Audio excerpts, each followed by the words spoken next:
Hello, welcome to Shepherd My Heart. My name is Pamela, and I wanted to share something with you today. Have you ever felt like life was closing in on you? Like no matter where you turned, you hit a wall? Psalm 139:5 tells us God hems us in, but what does that really mean? Let's read it in the ESV version. It says, "You hem me in behind and before, and lay your hand upon me. Such knowledge is too wonderful for me. It is high, I cannot attain it."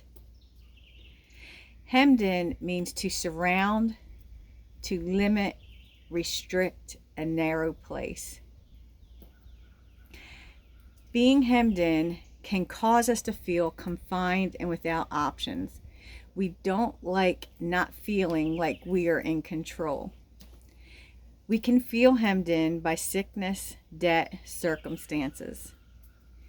I tend to experience claustrophobia when I feel hemmed in. Maybe you feel that way with what is hemming you in. You may not look at that like David did as a good thing, too wonderful for him. Let me share a story from our homestead that helped me to see God's care in a new way. We raise pigs, and we currently have 4, 2 girls and 2 boys. We had them behind our house in a small area for just over a year till they got bigger and we could move them to a better area across the road.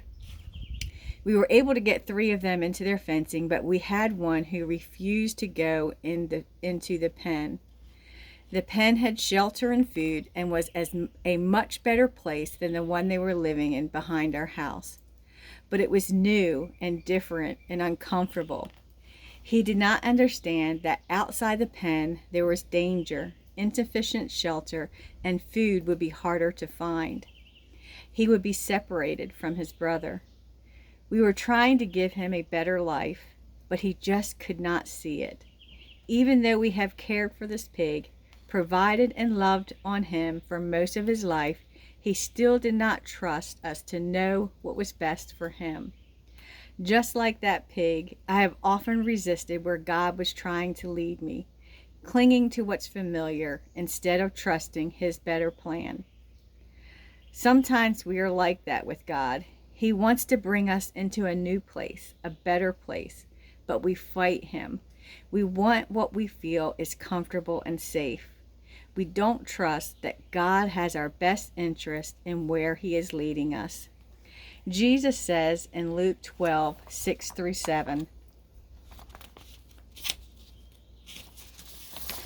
"Are not 5 sparrows sold for 2 pennies, and not one of them is forgotten before God?